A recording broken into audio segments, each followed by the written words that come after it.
We're going to talk about something much more specific. We're going to talk about a country that you're not hearing much about. We did a little bit. You did some work on Brazil. We talked about that on Outbreak News today, and some of that stuff's on our Twitter page and those kind of things. Hit me up with what's going on with Yemen. Well, Yemen, the Doctors Without Borders put out a message saying, "Hey, we got a serious crisis going on in Yemen." Not a big surprise. The numbers aren't really high, but this is an incredibly vulnerable population. So let me stop. I don't mean to interrupt, but we may have somebody who doesn't know. So Yemen, a very small country on the eastern side of Africa. It's in the Middle East. Technically in the Middle East. Okay, so war-torn area, riddled with violence, riddled with poverty, shortages of any resources. Yeah. And I think you and I had privately talked, long before News Talk was even conceived, was what is it going to be like when COVID hits Africa, Middle East, South America, these countries that already are just, they're almost like wastelands in some of those areas where the governments and stuff have stuff and the people do not.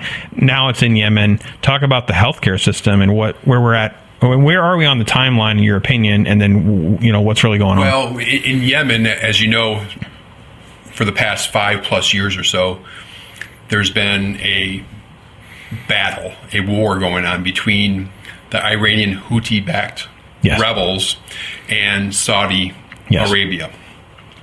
And the United States and Great Britain have been providing Saudi Arabia with these weapons to, basically, I'm not saying one side is good and one side is bad. Those are more like the Wahhabi Muslims, if I understand it properly. And they've just been blowing up. You have Yemen, which is this country that's incredible poverty, surrounded by all these oil-rich countries. It's just an anomaly, right? And Saudi Arabia has just been blowing up this country, and it's turned into rubble. And the healthcare infrastructure, regular infrastructure, everything is just trashed. And the health for the population is just in shambles. Malnutrition's always been a problem through the roof, right? And let me segue into COVID because of that. Right now, Yemen only has 900 plus COVID cases, and I suspect that's because they just don't have the infrastructure to do all this testing. They're probably not even doing testing. Right. I'm shocked that we even know data in most of these places. Right. But I assume that the testing that is being done is probably serious cases that are hospitalized. Sure.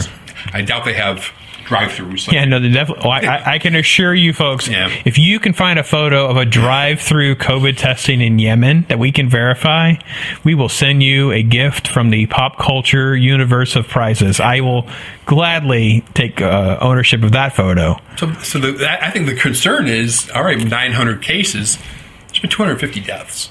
So we got a 27% fatality rate. That's a horrible fatality rate. So they're either testing people that they know basically have it and they're headed towards, ventilator type status based on our technology, or they're just not really doing much testing. I don't know. Well, I suspect it's because, right, we know the population here in the United States that gets the most ill, right?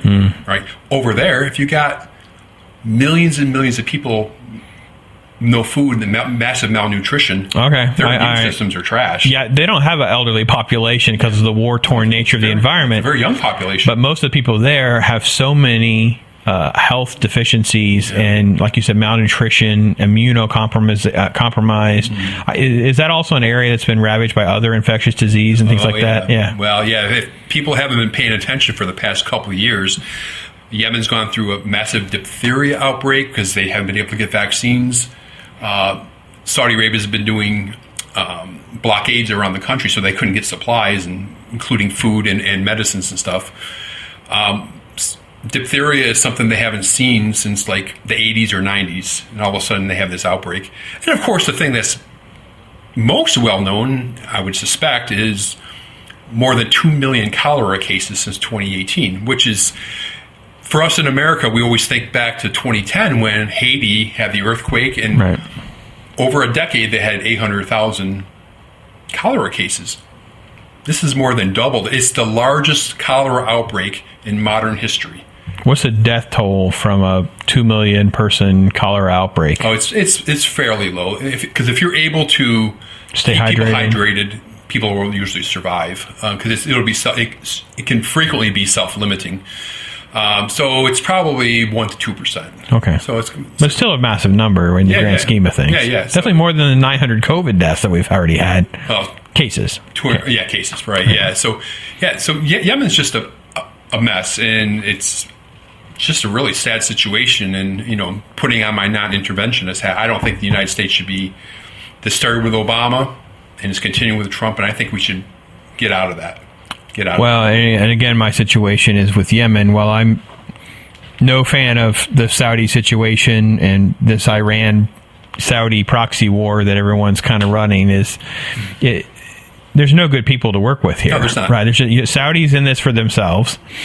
The Yemen population, you have these guerrilla warlords. So I've heard stories of missionaries and different things where they go in, they try to land a plane, they move the supplies into the town. They either attack the convoy bringing the supplies, they attack the people in the town, they'll execute everyone in the town. I mean, it's just it's literally just Mad Max. Well, there's no white hats and black hats here. Yeah, there are no white hats. I never said that. I don't think we should be involved. I'm just making sure people, if they don't know much about Yemen, because we probably are way more connected to foreign affairs and covering some of these causes. Because let's be honest, in the last how many years what foreign stories get attention? Only things that involve Orange Man bad narratives, North Korea, Iran, things that were short-lived in the grand scheme of things. But all the relationships with the Saudis, proxy war, drone use, these kinds of things, none of that's making the press anytime soon. And even then, most people didn't follow it under President Obama. We were in the minority of even knowing what most of that was going on. So I don't think I would doubt most people without looking can tell us where Yemen is on a map. No, I'm sure of that. Yeah. So now we have this people where it's just basically going to be a massive death toll if COVID just runs through the population because medical care is likely just non-existent, right?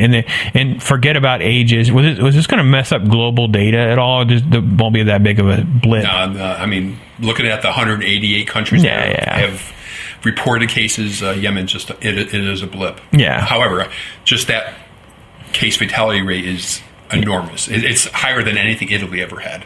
Oh yeah. No, we're talking more than double. More than double the worst of Italy. Not even like the peak of Italy got into the neighborhood of 12%. But that was short lived because that was the peak of their hospitals being overrun and all that. Obviously, those numbers have all become manageable now. I suspect it's lower. It's actually lower than 27%. Right. There's no testing. Yeah. There's no information, no data. I'll say Doctors Without Borders, they do a pretty exemplary job on this kind of stuff. These people are volunteers and they're going all over the world doing this kind of work, and they are not known for blowing a lot of hot air. They're pretty straightforward. I would be shocked if you can prove that Doctors Without Borders are making up stats and data. And that's just not. I've never ever, even when the media was trying to paint them in poor lights over the years for whatever reason, it was all just garbage. They're pretty on target. So so a lot of T's and P's going up for the Yemeni population. This is a horrible thing, man.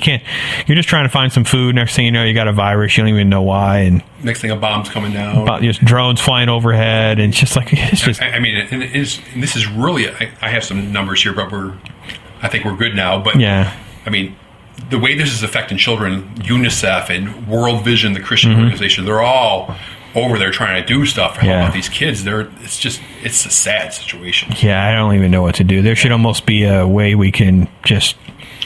I don't want to take kids away from their family, but many of these kids are just going to be orphaned, and at some point you're just like, let's just relocate them and figure out a way to put them in a home and figure it out, because this is crazy. And it's not going to get better. I think they had a temporary ceasefire when the first case of COVID happened in Yemen. Yeah. And I don't know where that's at now. I haven't found out. Wow. All right, folks. Well, tell me if you can find Yemen on a map. COVID. You aren't hearing this on CNN, I assure you that. News Talk. Outbreak News Today guy. I'm telling you, he knows what's going on. If you want to know what's really going on with COVID and what's going on with different outbreaks, infectious disease, he's the guy. Different things that we'll try to bring up from time to time here on News Talk. We appreciate your time.